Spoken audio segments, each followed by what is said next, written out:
வணக்கம். நான் உங்கள் எஸ்பி சோலார்லேருந்து தனஞ்சயன் பேசுகிறேன். இன்றைக்கி நாம் பார்க்க போகிற வீடியோ சோலார் வாட்டர் ஹீட்டர் இன்ஸ்டலேஷனை பற்றி. இந்த இன்ஸ்டலேஷன் சென்னை டு பெங்களூர் ஹைவேல காஞ்சிபுரம் லொக்கேஷனில் மீனாட்சி ஹாஸ்பிட்டலுக்கு ஆப்போசிட்டில் இந்த பில்டிங் இருக்குது. இங்கே பார்த்திங்கன்னா டோட்டலாக ஒரு 22 ரூம் இருக்குது. இந்த ரூமுக்கு சோலார் பண்ண சொல்லி தான் நம்மளை கஸ்டமர் கேட்டிருந்தாங்க. ஸோ நம்ம ஃபஸ்ட்டு கஸ்டமர் லொக்கேஷனை விசிட் பண்ணிவிட்டு டோட்டலாக இருக்கிற ரூம்ஸுக்கு தகுந்த மாதிரி ஒரு 600 லிட்டர்ஸ் போடலாம் அப்படின்ற மாதிரி ஒரு பிளான் பண்ணிவிட்டு அந்த இடத்துக்கு 300 லிட்டர்ஸில் 2 சிஸ்டமாக கொடுத்துருக்கோம். அது என்ன ரீசனுக்காக 300ல் 2 கொடுத்துருக்கோம் அப்படின்னு பார்த்தீங்கன்னா, அந்த இடத்துல ஒரு 500 லிட்டர்ஸை ஒரே யூனிட்டாக வைக்கிறதுக்கான இட வசதி இல்லை. ஸோ அதனால் 2 300 லிட்டராக நம்ம செலக்ட் பண்ணி கொடுத்துருக்கோம். ஸோ ஒவ்வொன்றும் ஒரு டைரெக்ஷனில், ஸோ ஆப்போசிட் டைரெக்ஷனில் வச்சா மட்டும்தான் அங்கே வைக்க முடியுது. ஸோ அந்த லொக்கேஷனுக்கு தகுந்த மாதிரியான ஒரு யூனிட்டை நம்ம செலக்ட் பண்ணி கொடுத்துருக்கோம்.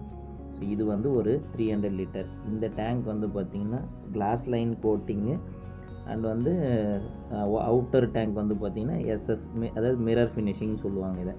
ஸோ இந்த டேங்க் கஸ்டமர்கிட்ட சொன்னபோது இந்த மாடல் ஓகே அப்படின்னு சொன்னதுனால இது கொடுத்துருக்கோம். இது ஒரு 2-in-1. இது சோலார்லேயும் ரன் ஆகும் அண்ட் எலக்ட்ரிக்லேயும் ரன் பண்ணலாம். ஸோ எலக்ட்ரிக்கில் எப்படி ரன் பண்ணலான்றது நான் கடைசியாக சொல்கிறேன் உங்களுக்கு. ஸோ இப்போ இந்த ஸ்டாண்ட் அசம்பிள் பண்ணி முடிச்சுட்டு டேங்க் வச்சுட்டு டியூப் லைன் போட்டுட்ருக்காங்க. டோட்டலாக பார்த்திங்கன்னா 30 டியூப் வரும். ஒரு யூனிட்டுக்கு 30 டியூப் வரும். ஸோ இது மாதிரி உங்களுடைய கமர்ஷியல் பிளேஸ், வீட்டுக்கு, இந்த மாதிரி எந்த மாதிரி இடத்துக்கு சோலார் வாட்டர் ஹீட்டர் போடணுன்னாலும் எங்கள் கான்டாக்ட் நம்பருக்கு கூப்பிடுங்க. பெஸ்ட்டு ஐடியா சொல்லி உங்களுக்கு அதுக்கு தகுந்த மாதிரி உங்கள் பில்டிங்க்கும் உங்களுடைய தேவைக்கு என்ன பண்ண முடியுமோ நம்ம அதை பெஸ்ட்டாக பண்ணி தரலாங்க. சரிங்களா? காஞ்சிபுரம், திருவண்ணாமலை, வேலூர், சென்னை, திண்டிவனம், இந்த மாதிரி எங்கள் நியர்பை இருக்கிற எல்லா ஏரியாவுக்கும் ஒரு 1 வீக்லேயே சர்வீஸ் கொடுத்துருவோம். ஸோ கம்ப்ளீட்டாக ஒரு இன்ஸ்டலேஷன் முடிஞ்சிடுச்சு. அந்த ஃபோட்டோவையும் வீடியோவையும் இப்போ பாருங்கள்.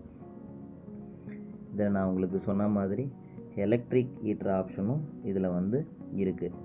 ஸோ இது எந்த மாதிரி டைமில் யூஸ் பண்ணிக்கலாம் அப்படின்னா, 1 வீக் மழை இருக்குது கண்டினியூவாக, ஸோ எங்களுக்கு பத்தலை, இல்லை யூசேஜ் அதிகமாக இருக்குது, அந்த மாதிரி டைமில் இந்த சைடில் பார்த்திங்கன்னா ஒரு ஒயிட் கலரு க்ளோசிங் பாக்ஸ் இருக்குது பார்த்திங்களா, அதை ஓப்பன் பண்ணோம் அப்படின்னா அந்த இடத்துல ஹீட்டரும் போட்டுக்கலாம். நீங்கள் சொன்னீங்கன்னா இதை புதுசாக இன்ஸ்டால் பண்ணும்போதே நம்ம இந்த மாதிரியான ஹீட்டரை இன்ஸ்டால் பண்ணியும் கொடுப்போம். ஸோ இந்த கஸ்டமருக்கு நீட் இல்லை அப்படின்னு சொன்னதுனால நம்ம அதை இன்ஸ்டால் பண்ணலை. தேவைப்படுறவங்களுக்கு அதை புதுசாக போடும்போதே நம்ம போட்டுக்கலாம். ஸோ கம்ப்ளீட்டாக முடிஞ்சிடுச்சு. 2 சிஸ்டமையும் இன்ஸ்டலேஷன் முடிச்சிட்டோம். ஸோ இந்த மாதிரி ஆப்போசிட் டைரெக்ஷனில் தான் அங்கே வைக்கிறதுக்கான இடம் இருந்துச்சு. ஸோ அதனால் நம்ம அந்த மாதிரி பண்ணி கொடுத்துருக்கோம். உங்களுக்கும் இது மாதிரி சோலார் வாட்டர் ஹீட்டர் போடணும் அப்படின்னா எங்கள் நம்பரை கான்டாக்ட் பண்ணுங்கள். வீடியோ பிடிச்சிருந்தா ஒரு லைக் பண்ணுங்கள், ஷேர் பண்ணுங்கள். உங்கள் ஃப்ரெண்ட்ஸ் அண்ட் ஃபேமிலி வேறு யாராவது தேவை இருந்துச்சுன்னா கால் பண்ணுங்கள். தேங்க்யூ.